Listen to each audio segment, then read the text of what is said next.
I want you to think back to a moment, and I mean, we have all had one, where you made a tiny, just seemingly insignificant typo, Oh, absolutely. right? Maybe it was an embarrassing autocorrect in a text message, Yeah. or or you accidentally hit reply all on an email you really, really shouldn't have. That is the worst feeling. It is. You get that sudden, Yeah. icy drop in your stomach, that instantaneous, visceral realization that you cannot unclick that button. Yeah, that micro mistake. Exactly. Yep. Now, I want you to take that feeling, that exact sensation, and scale it up.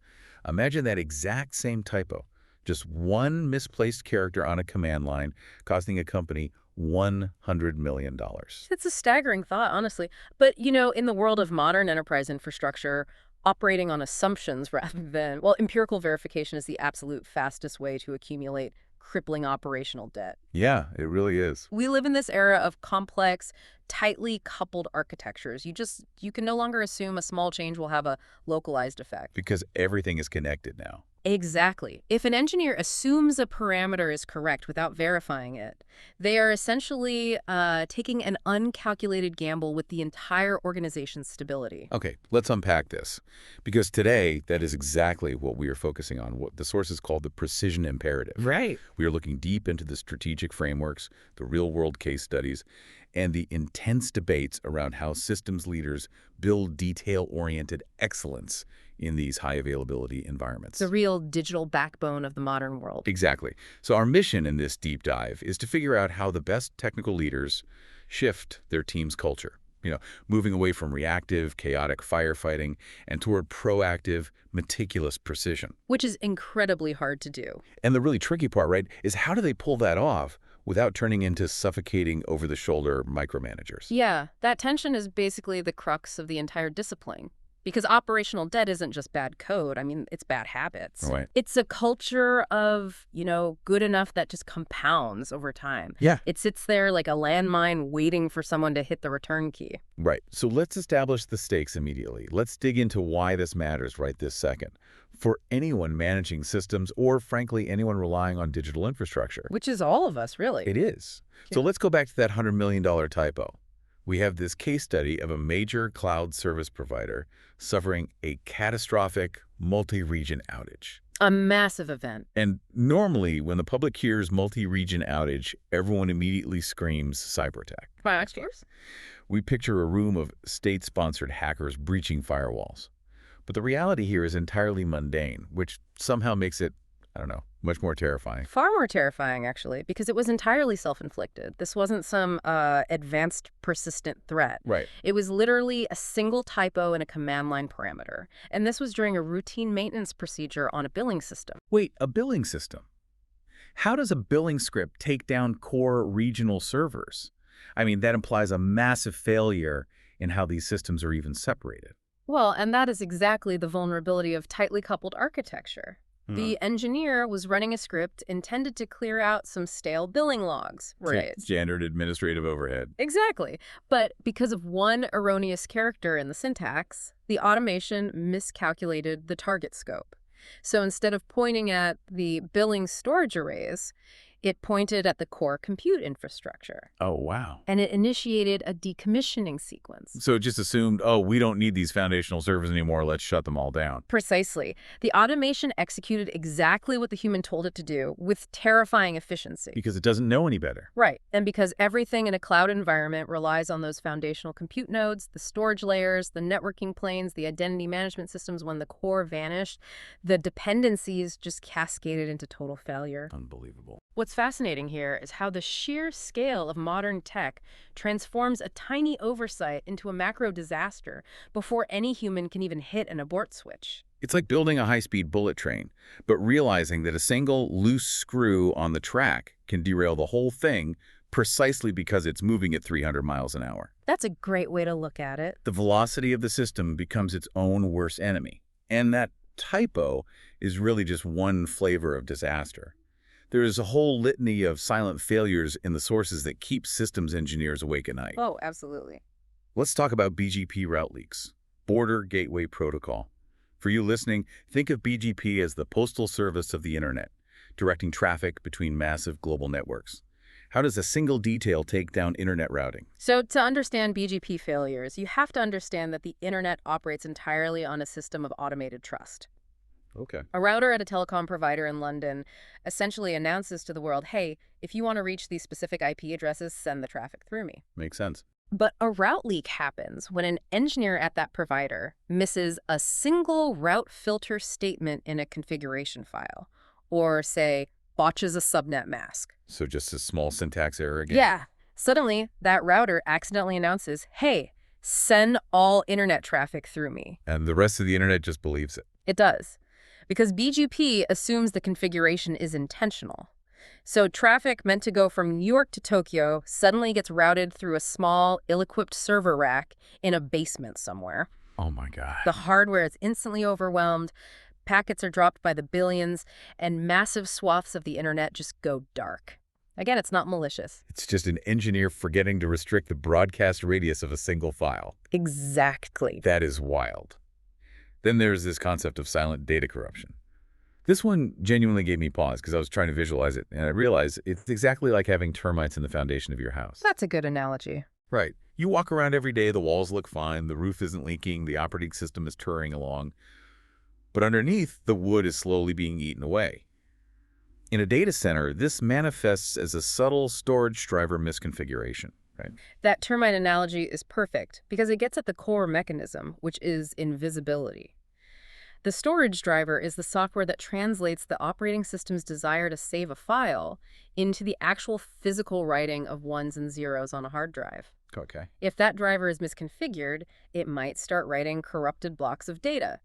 But it doesn't send an error code. So it just pretends everything is fine. Yeah, it tells the operating system, yep, data saved perfectly, so you run like this for months, silently accumulating corrupted data. And you only find out you have termites when a stress event happens, like an earthquake hits. Or in the enterprise world, you have a primary server failure. You confidently pivot to your disaster recovery backups, and you realize the data you've been diligently saving for 6 months is total garbage. Exactly. The absolute worst time to discover your backup strategy is flawed is during a live disaster. I can't even imagine that panic. It turns a recoverable incident into an existential threat for the company. Okay, let's look at another one. DNS TTL miscalculations. Time to live. This seems to bite teams incredibly hard during cloud migrations. I mean, if I'm moving my application from provider A to provider B, why does the time to live matter so much? It's basically a failure of temporal thinking. Engineers are very good at spatial thinking, moving data from server A to server B. Right, the physical location. But the domain name system, DNS, operates on caching. When a user types your website into their browser, their local internet provider looks up the IP address and caches it. They hold on to it to save time for the next request. Which makes the internet faster. Right. The TTL is the instruction that tells that provider exactly how long they are allowed to hold on to that old address before they have to ask your central server for an update. So wait, if my TTL is set to 24 hours and I migrate my servers at noon? Then for the next 24 hours, servers all over the world are going to keep sending your customers to the old decommissioned server. Oh, man. Yeah. If a team forgets to drastically reduce the TTL values days in advance of a migration, they essentially create a prolonged self-inflicted outage simply because they didn't map the migration overlaps. They executed the move flawlessly in space, but completely failed to account for time. Exactly. And then we have what might be the most ironic failure of all, unmonitored log rotation. This is the definition of a cell phone. It really is. You have administrators trying to be highly diligent. They turn on granular, incredibly detailed logging systems to monitor every single process happening on a critical server. But they forget to configure the log rotate parameters. Yes. So the system generates mountains of detailed telemetry data to keep the application safe. But because the engineer failed to tell the system to periodically delete, compress, or offload the old logs, The hard drive just fills up. eventually it reaches 100% capacity. And what happens when a disk is full? The core applications can't write their temporary file, so they crash. Exactly. They crash silently. The very tool implemented to ensure the system's health is the exact mechanism that suffocates it. It is a tragic irony. So the stakes are massive, and the mechanisms of failure are incredibly subtle. Very subtle. We aren't talking about massive architectural blunders here. We're talking about micro oversights. This naturally forces a pivot in our thinking. We can't just send out a company-wide email telling engineers to, pay more attention, No, that never works. because that ignores how human cognition actually works. When you're tired, when you're stressed, when you've been on an incident bridge for 4 hours, your brain takes shortcuts. You just see the output you expect to see. And that is why we must replace operational optimism with empirical validation. Okay. We have to completely strip the word assume from the engineering vocabulary. Which brings us to a foundational methodology we need to explore here, the verification over assumption model, or VOAM. VOAM. Okay, let's dig deep into this, because this isn't just a checklist, right? It's a cognitive shift. The first core concept here is explicit state verification. What is the actual mechanism of that? How is it different from how a standard IT worker operates today? Let's trace a standard workflow. An engineer writes a script to update a database schema. Pretty standard. The optimistic approach is execute the script, watch the terminal for any giant red error messages, and if it returns to a clean command prompt, assume success. Which is what everyone does. Right, but explicit state verification demands that we break that habit of blind execution. So what's the alternative workflow then? First, you explicitly query the state before you touch anything. You run a command to verify the current schema is exactly what you think it is. Okay. You are establishing an empirical baseline. Then you execute your change, and then this is the crucial part. You do not trust the script's exit code. You don't just look for the green check mark. No. You run an entirely separate explicit query to validate that the new state matches your intended design. It's like installing a new deadbolt on your front door. You don't just turn the key, hear a click, and walk away. Yeah. You turn the key, and then you physically grab the handle and try to force the door open. Exactly. You are validating the physical state of the lock, not just the action of turning the key. That is exactly it. Because the script might have failed silently or, targeted the wrong database table or returned a false positive, you must validate the outcome independently of the action. All right, so the next pillar of VOM is the 2I peer audit. And I have to throw a massive red flag here on behalf of every frantic, overworked IT team out there. I get that a lot. Right. We just established that these systems move at lightning speed. Right. If I have to go tap a colleague on the shoulder and mandate a peer review every single time I want to clear a cache or restart a minor service, agility is going to drop to zero. We'll be drowning in bureaucracy. It is a very common and I'd say very valid initial reaction, but the framework explicitly limits this to high-impact changes. Okay, so not everything. No, we are not talking about buddy system protocols for resetting user passwords. We are talking about modifying core routing tables, altering domain controller schemas, or running destructive maintenance on a production database. The load-bearing pillars of the infrastructure. Exactly. If one of those pillars cracks, the entire business halts. So in those highly volatile scenarios, a secondary engineer doesn't just casually glance at your screen and say, oh, looks good to me. Right. They are actively executing the explicit state verification commands we just talked about. Yeah. They act as an objective, independent auditor who hasn't been staring at the same block of code for 3 hours. So they aren't infected by the same assumptions. Right. They are immune to the primary engineer's cognitive blind spots. That distinction makes a lot of sense. Mm-hmm. Triage the bureaucracy based on the blast radius. Yeah. Now, the third pillar seems designed to handle the lower tier stuff so humans don't have to. Automated constraint checking. Yes. Because human attention to detail is a rapidly depleting resource. Especially at 3 a.m. Exactly. We have to augment it with programmatic enforcement. This is where we implement tools like pre-commit hooks, strict linters, and CI/CD validation pipelines. Let's explain those mechanisms for anyone who might not be deep in DevOps. How do these tools actually enforce precision? Think of them as automated bouncers at the door of your production environment. I love that. Before an engineer is even allowed to propose a change, the code must pass through these scanners. A linter will aggressively scan the configuration file for syntax errors, missing brackets, or deprecated commands. It catches the typos. Exactly. And a validation pipeline might spin up a temporary invisible sandbox, deploy the code there, and run automated tests to see if it crashes. So if the engineer forgets the logger tape parameter like we talked about earlier, The automated constraint checker flags it and rejects the submission instantly. It forces the human to fix the micro details before the code ever reaches a peer auditor, let alone a live server. so we have state verification, peer audits for the high-wire acts, and automated bouncers for the daily grind. But how do you orchestrate all of this when the pressure is actually on? Let's talk about the systems change pre-flight matrix. Yes, a crucial tool. I love that they pulled this from aviation and healthcare. It's a necessary adoption. In a surgical theater or, a commercial airliner cockpit, professionals do not rely on their memory. Right, there's too much at stake. It doesn't matter if the pilot has 30 years of experience. Before they throttle up, they do not look at the co-pilot and casually say, "Fuel looks good." Yeah, that would be terrifying. They read from a highly specific, standardized checklist. Because human memory degrades under stress, the pre-flight matrix is the enterprise infrastructure equivalent of that. Let's walk through what this matrix actually demands, because looking at the source, it is exhaustive. Imagine we are taking down a massive customer database for a version upgrade. What is the first requirement? The first phase is scope. You cannot just write a ticket that says, "Updating the customer database." Too vague. Way too vague. The validation standard requires explicit, immutable targeting. You must list the exact asset IDs, the explicit IP ranges, and the precise host names. It completely eliminates the ambiguity that caused that $100 million billing script disaster. You declare exactly what you are touching. What's next? Next is dependency. And honestly, this is where most teams fail. Really? Yeah, you have to map the blast radius. If that database goes offline for 20 minutes, what internal analytics tools break?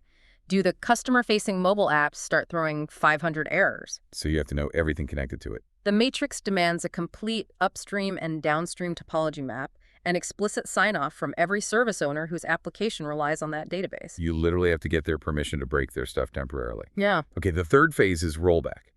And this is where I see a lot of teams lie to themselves. Oh, constantly. You say, oh, we have a backup, that's our rollback plan. But the matrix requires a tested, step-by-step backout sequence and a hard execution time limit. Why is that time limit so critical? Because of human psychology.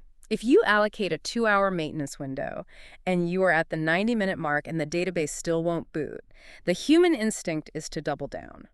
You just want to keep pushing. The engineer thinks, "I am so close, I just need 5 more minutes to fix this new configuration." They develop tunnel vision. And suddenly, your 2-hour window turns into an 8-hour outage. Precisely. The maximum execution time acts as a psychological circuit breaker. It dictates that the moment you hit that hard limit, you immediately stop trying to fix the forward progression, and you blindly execute the pre-tested backout sequence to restore the previous stable state. It removes the emotional decision-making from a crisis. That is brilliant. Mm. The next phase is telemetry, having real-time dashboards with a baseline versus delta view.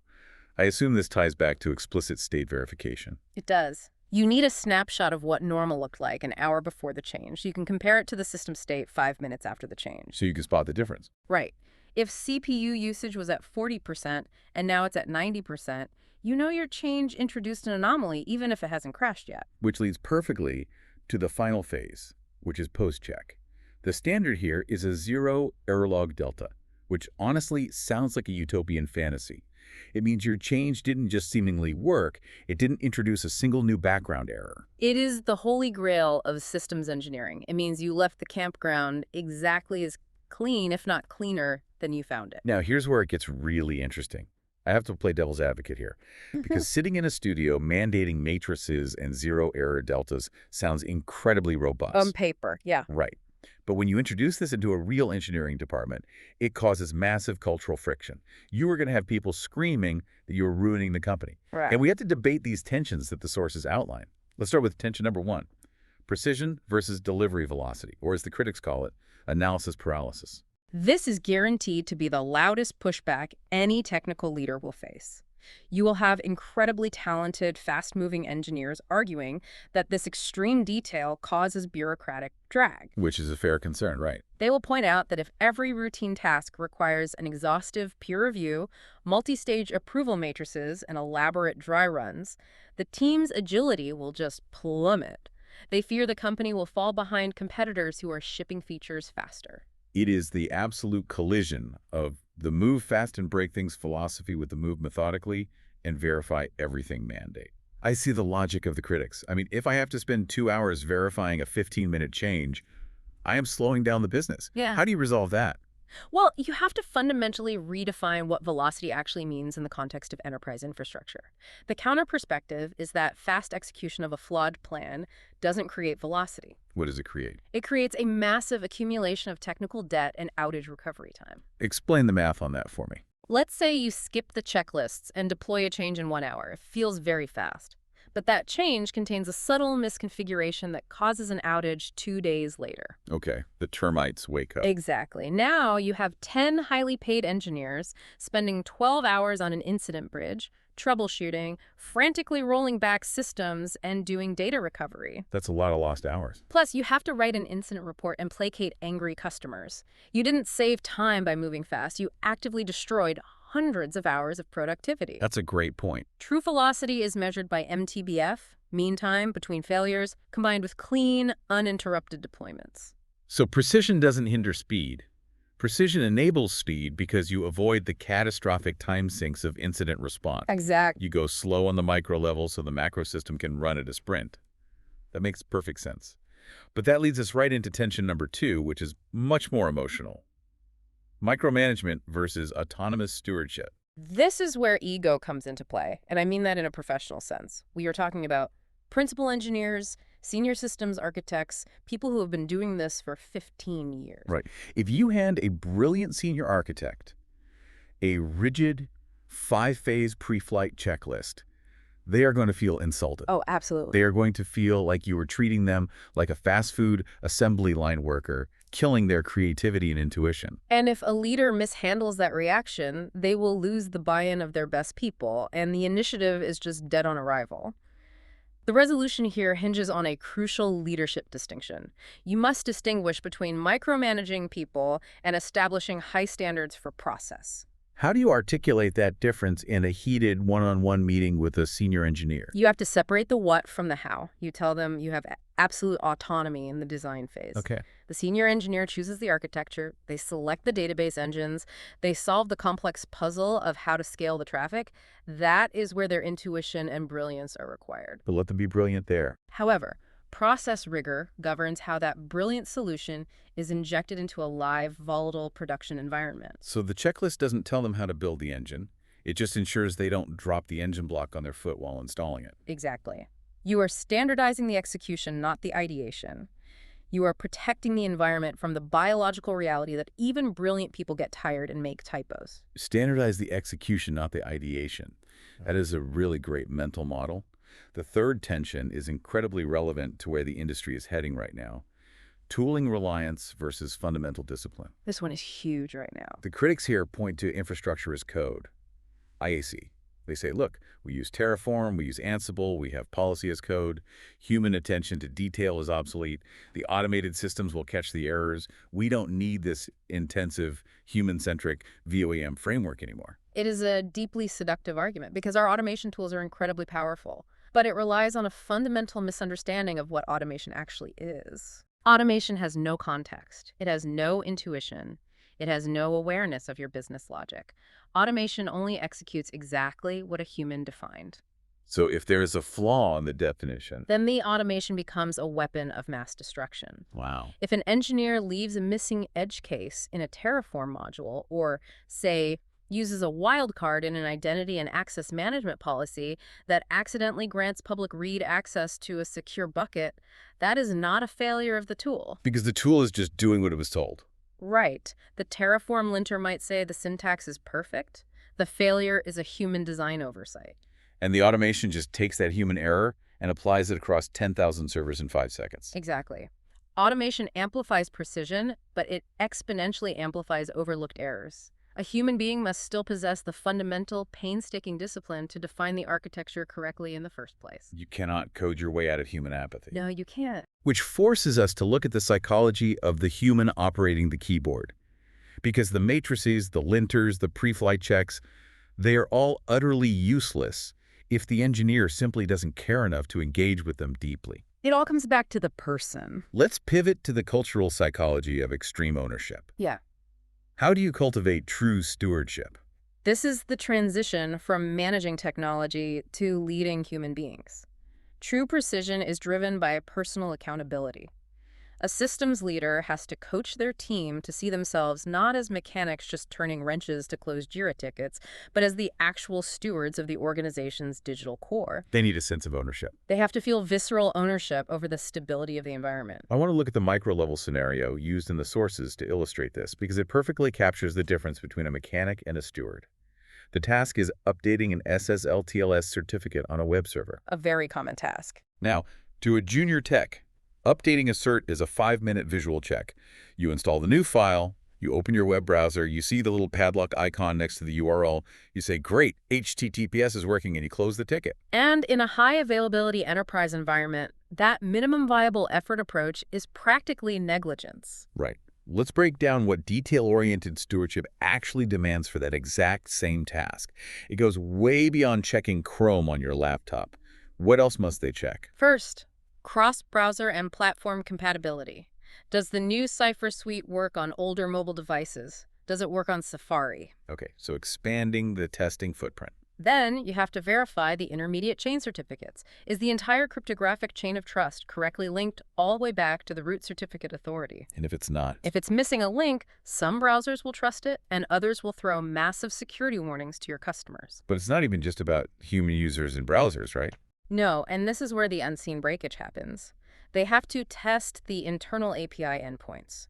Modern infrastructure is just servers constantly talking to other servers. Wait, behind the scenes. If you update a certificate and the chain isn't perfect, those back-end APIs will silently fail to authenticate.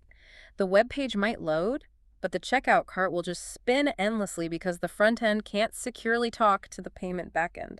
What about the life cycle of the certificate itself? They must check the expiration monitoring triggers. Did they update the alerting system so that it knows the new expiration date is a year from now and not throwing a false alarm tomorrow? Oh, I wouldn't have even thought of that. And crucially, they have to ensure that legacy fallbacks are deprecated correctly so that old, highly insecure encryption protocols are actively rejected by the server. So a 5-minute visual check transforms into a comprehensive, multi-layered audit of the entire security posture of that domain. That is extreme ownership. But how does a leader actually get a burned-out engineer to willingly do all of that extra work? You can't just mandate it from on high. No, you have to explain the why, and you have to translate technical parameters into business realities. Human beings naturally resist tedious work. They don't understand its value. Yeah, nobody likes busy work. You can't just tell an engineer check the API endpoints because step 4 on the matrix says so. So how do you frame it instead? You connect the micro detail to the macro consequence. You say, if these API endpoints fail to authenticate because of a cert chain error, our primary payment gateway goes offline. Okay. And if that gateway is down, we are losing $50,000 in revenue every hour, and our customer trust metrics take a massive hit. So you raise the stakes. When you connect a 500 millisecond latency increase or a dropped API call directly to the survival and success of the business, you give that detail-oriented behavior a profound, undeniable sense of purpose. But let's be real. Inevitably, despite the checklists, despite the extreme ownership, despite understanding the business impact, mistakes will still happen. Always. People are inherently fallible. When a system does go down because of a missed detail, how leadership reacts in the next 60 minutes defines the culture for the next 5 years. We have to talk about root cause analysis and the 5 whys.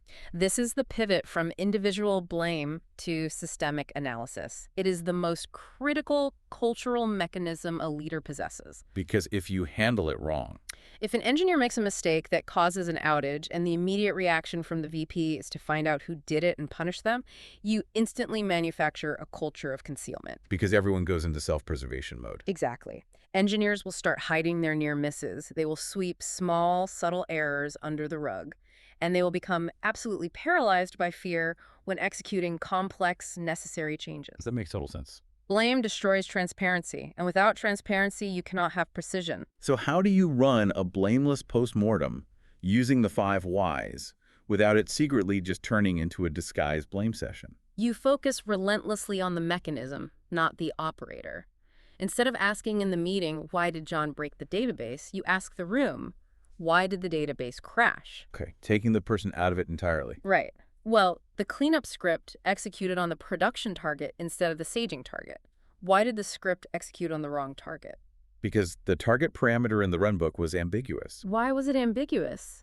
Because the documentation hasn't been updated in 2 years. Why hasn't it been updated? Because we don't allocate sprint points for documentation review. Oh, wow. You trace the failure all the way down until you hit the systemic process level flaw. You shift the focus entirely from fixing the human to fixing the system. And inevitably, as you just saw in that example, the systemic analysis almost always points straight back to documentation. Right, the internal wikis. The sources are adamant that runbooks must be treated with the exact same rigor as production code. If the documentation is vague, the execution will be vague.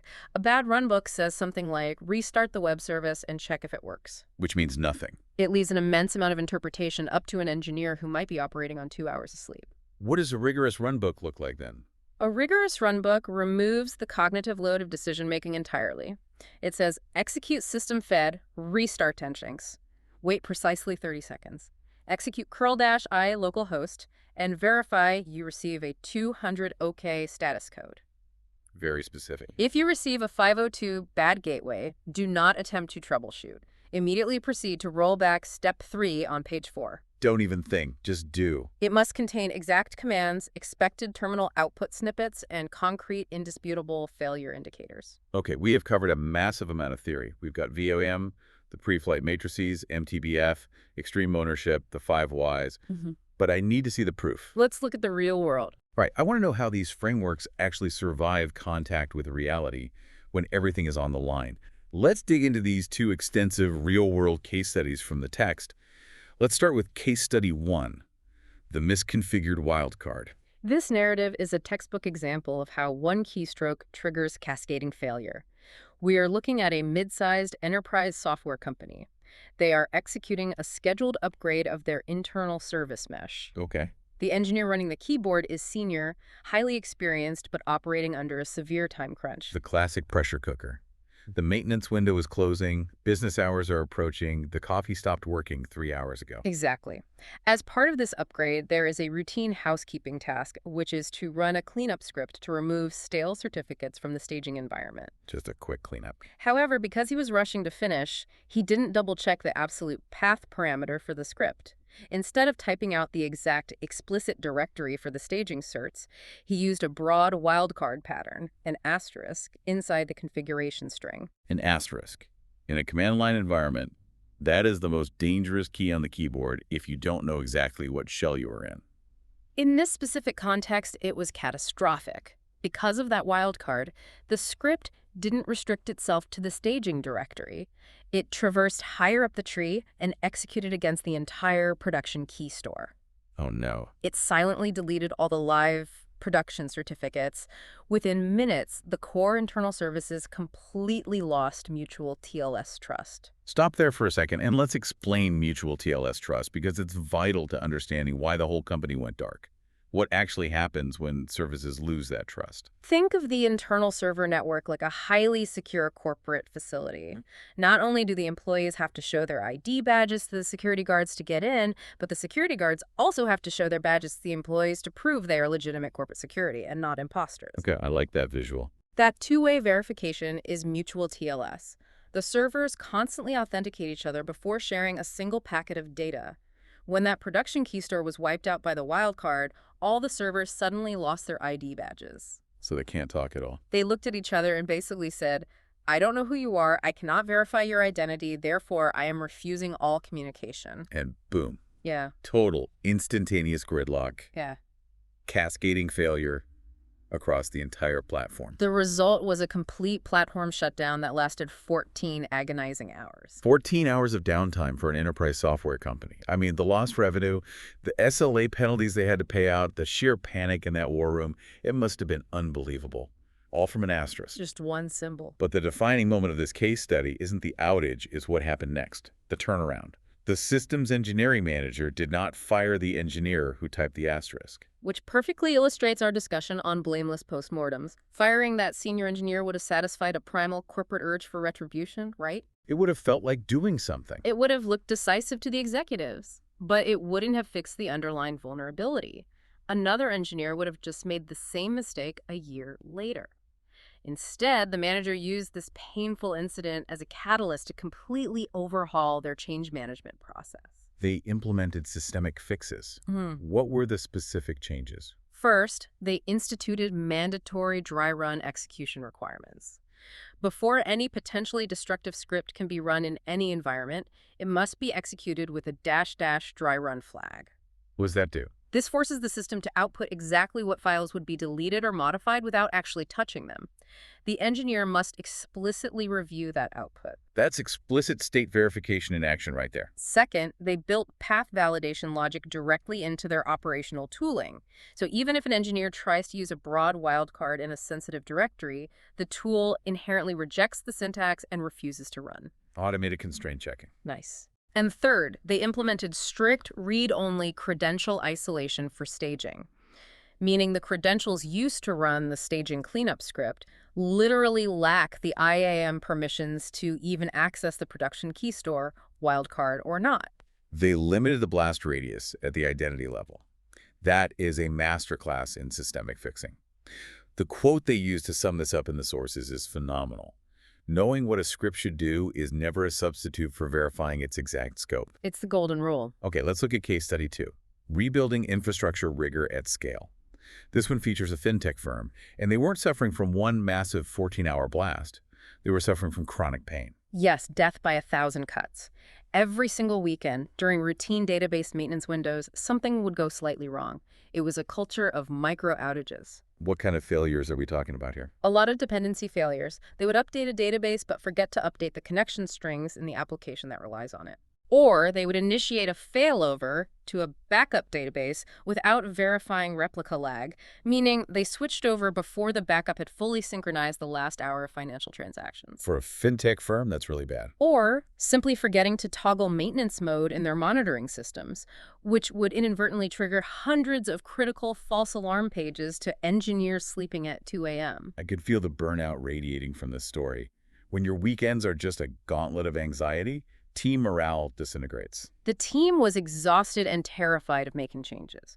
So a new lead systems engineer comes in to stop the bleeding, and they institute what they called the checklist discipline. The checklist discipline. They drew directly from those aviation and surgical safety protocols we discussed earlier. The new lead mandated that every single maintenance plan had to be written out as a fully executable runbook weeks in advance of the actual window. Weeks in advance. Not hastily typed into a Slack channel on a Friday afternoon while eating a sandwich. Exactly. And then those runbooks had to be dry tested in lower sandbox environments. You run the exact steps line by line to empirically prove they work.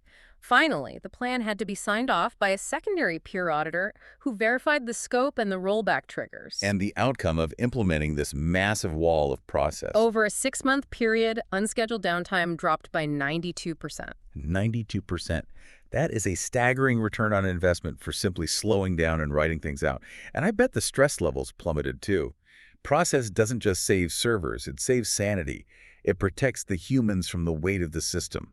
The case study provides a very elegant visual logic flow to summarize this entire transformation. It outlines the journey from human intent to system reality. How does that flow? It starts with intentional execution, which is governed strictly by the pre-tested runbooks. That intentional execution leads into an empirically verified state, which is governed by the post-checks and zero error deltas. And finally, that feeds into continuous audit and drift detection, which uses automated tools to ensure the system stays in that verified state over the long term. Intentional execution leads to an empirically verified state, which leads to continuous audit. It is a closed-loop system for absolute precision. So, what does this all mean for you listening? How can someone take VOAM, the 5 Whys, the pre-flight matrix, and actually start applying it to their own engineering team tomorrow morning? We have 4 highly actionable leadership strategies to walk through. These are great. Strategy number 1, implement a readback communication culture. This is an incredibly practical tool, and it costs absolutely $0 to implement. During verbal direction, especially during high-stress incident mitigation calls when 10 people are talking at once, you require team members to repeat back parameters, host names, and sequence orders before they hit enter. Let's role-play this so people hear exactly what it sounds like. If I'm the incident commander, and I say, traffic is spiking, fail over the load balancer to the secondary IP, ending in .45. If we don't have a readback culture, I just say, okay, or done. Right. Which leaves room for assumption. With a readback protocol, I would say copy that. executing failover of primary load balancer to secondary IP.45. Oh, I see. This simple verbal loop eliminates mishearing IP addresses, confusing server names, or mixing up the sequence of operations. It forces both the commander and the operator to cognitively process the specific details of the destructive action about to be taken. Strategy number 2 is brilliant because it flips post-mortem culture on its head. Mm-hmm. Conduct pre-mortem workshops. Mm-hmm. Instead of waiting for the database to crash to figure out why, you figure it out before you even launch the project. The exercise they recommend here is a fantastic way to hack human psychology. You gather the engineering team in a room before a major infrastructure overhaul, say a massive Kubernetes cluster rollout. Okay, high stakes. And you pose this prompt to the room. Imagine it is 6 months from now, and this Kubernetes rollout failed catastrophically due to a tiny overlooked detail. What was that detail? It gives everyone permission to be a pessimist. It unlocks what they call constructive paranoia. Yes, exactly. Because if you just ask, does anyone see any risks, no one wants to be the wet blanket. But if you tell them it already failed, they will eagerly give you a list of 50 terrifying edge cases. And then you systematically build checks into your pre-flight matrix for all 50 of those things before you write a single line of code. Strategy number 3 tackles a major cultural deficit in tech. Incentivize and reward spotting the edge case. Detail-oriented work is inherently invisible. It really is. When an engineer catches a subtle error in a peer review or fixes a typo in a runbook, nothing happens. There's no outage, there are no sirens. The absence of a disaster goes completely unnoticed by management. Which means the exact behavior that prevented a $100 million loss goes unrewarded. People get promoted for putting out fires, not for preventing them. Leaders must actively reverse that incentive structure. You have to publicly celebrate the team members who catch those subtle errors in code checks. Highlight those catches in your weekly team meetings. Make them heroes. Frame them explicitly as examples of high-value engineering that actively save the business from downtime. You have to make precision a celebrated cultural value, not just an expected invisible baseline. And finally, strategy number 4. Standardize infrastructure as code review checklists. Because as we discussed earlier, automation amplifies human design, flaws and all. If you are using Terraform, Ansible, or CloudFormation, you must require all templates to adhere to incredibly strict, standardized rules before they can be merged. This means mandatory linter checks to catch formatting deviations, Okay. explicit tagging standards so every cloud resource can be tracked for billing and ownership. And why do engineers historically hate tagging standards? Because it feels like administrative overhead. But without it, you have zombie servers costing thousands of dollars a month, and no one knows who owns them. That adds up fast. The checklist also requires tight security group rules, strictly prohibiting dangerous default configurations, like an allow all 0.0.0.0/0 rule. Because that just opens the door to everyone. Right. And finally, requiring mandatory inline commentary explaining why any non-standard configuration parameters were chosen. The code must be completely self-documenting for the next engineer who has to troubleshoot it at 3 a.m. These are 4 incredibly powerful, actionable tools. But as with any deep dive we do, it is vital to acknowledge that this isn't a perfectly solved science. There are still lingering questions, real-world unresolved debates at the bleeding edge of systems leadership that don't have easy textbook answers. I want to turn these over to you. Pose these questions directly to our listener. What should they be wrestling with as they walk into the office tomorrow? There are 3 critical tensions that every systems leader must navigate based on their specific organizational context and risk appetite. First, where exactly is the boundary between acceptable operational risk and necessary detail-oriented process controls? It's a tough one. You cannot eliminate 100% of risk without bringing the company's innovation to a complete standstill. How do you calibrate that exact threshold for your specific team? It's the ultimate balancing act of the brake pedal and the gas pedal. What's the second question? Second, how do you manage a brilliantly talented engineer who builds exceptional visionary architecture, but point blank refuses to do the administrative and procedural detail work? Oh, man. Do you force them into the rigid VOAM mold and risk losing them to a competitor? Or do you build a support structure around them that handles the details, potentially creating a toxic double standard on your team? Oh, the brilliant wildcard problem.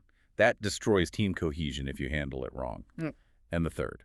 Third, is attention to detail an inherent personality trait that you must explicitly screen and hire for, or can it genuinely be taught, coached, and ingrained into an existing, chaotic team through the frameworks and culture we've discussed today? Is precision a matter of nature or nurture in the engineering context? These are the incredibly complex realities of human management that frameworks can only guide you through, but never completely solve for you. So as we wrap up this deep dive, let's pull all of these threads together. It is abundantly clear that achieving true precision in enterprise infrastructure isn't about yelling at people to be more careful. Definitely not. It is a highly deliberate mix of rigorous frameworks like VOAM, a culture of psychological ownership where engineers genuinely understand the business outcomes of their keystrokes, and leadership that relentlessly favors systemic fixes and premortems over finding a human scapegoat.